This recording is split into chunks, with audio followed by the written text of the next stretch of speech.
Menguduskan hari Sabat. Keluaran 35 ayat yang kedua.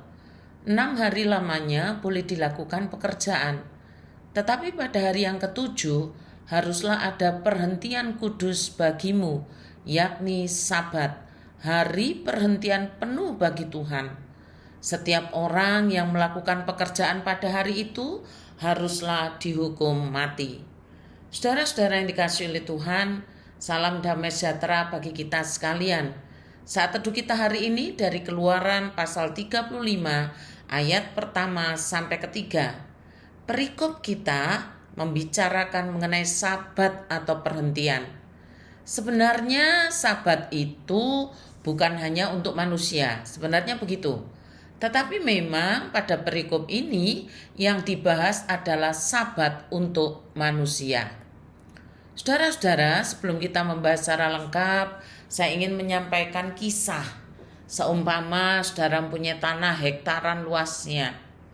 Lalu saudara menanami terus menerus tanpa memberikan waktu jeda atau waktu berhenti menanam di tanah yang sama selama bertahun-tahun. Terus ditanami, dipaksa ditanami, terus ditanami. Tahukah saudara apa yang terjadi? Saudara tidak akan mendapatkan hasil yang baik.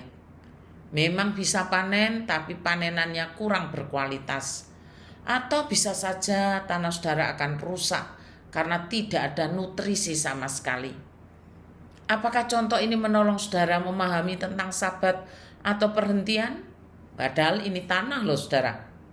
Lalu kisah yang kedua, kisah nyata dari sebuah kota lain.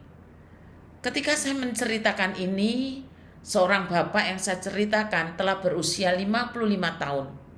Sebenarnya belum terlalu tua sih. Dan di usianya yang 55 tahun ini, bapak ini tidak berdaya. Ia telah berada di tempat tidur selama hampir 2 tahun.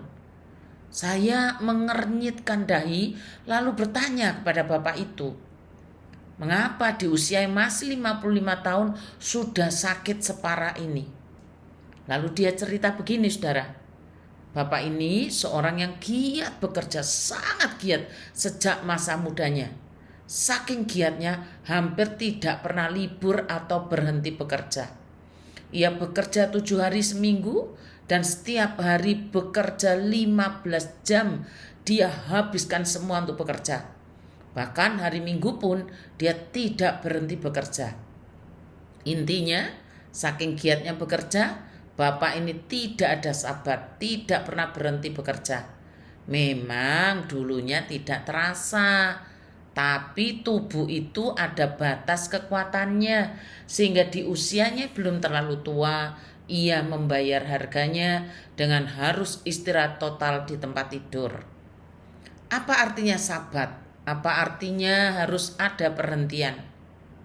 Sebenarnya saudara, sabat atau berhenti tujuannya untuk kebaikan kita, untuk kesehatan kita, baik kesehatan tubuh maupun kesehatan rohani kita. Nah, sekarang mari kita masuk dalam Keluaran 35 ayat 1 sampai 3. Musa berbicara tentang perintah Tuhan untuk memelihara hari Sabat, hari istirahat yang kudus untuk Tuhan. Dalam kehidupan yang sibuk, Tuhan mengingatkan pentingnya menyisihkan waktu untuk istirahat dan fokus pada Tuhan. Jadi momen istirahat bukan sekedar berhenti dari pekerjaan, tetapi juga untuk menyegarkan jiwa, memuji Tuhan, dan memperbarui relasi dengannya. Karena itulah maka Musa menyuruh berkumpul segenap jemaah Israel dan berkata kepada mereka, inilah firman yang diperintahkan Tuhan untuk dilakukan. 6 hari lamanya boleh dilakukan pekerjaan, tetapi pada hari yang ketujuh haruslah ada perhentian kudus bagimu, yakni Sabat, hari perhentian penuh bagi Tuhan. Setiap orang yang melakukan pekerjaan pada hari itu haruslah dihukum mati. Janganlah kamu memasang api dimanapun dalam tempat kediamanmu pada hari Sabat. Musa mengumpulkan umat Israel untuk mengajar mereka pentingnya menguduskan Sabat.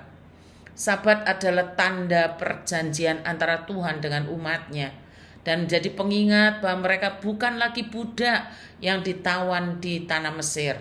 melainkan umat Tuhan yang dipanggil untuk hidup kudus dan memuliakan Tuhan. Perintah Tuhan ini menegaskan harus adanya keseimbangan antara bekerja dengan istirahat. Itu adalah cara untuk mengingatkan agar lebih bergantung pada Tuhan, bukan pada usaha diri sendiri. Jika kita menggali lebih dalam, kita akan menemukan ada pelajaran penting tentang hubungan kita dengan Tuhan dan bagaimana seharusnya menghormatinya melalui waktu yang Dia berikan.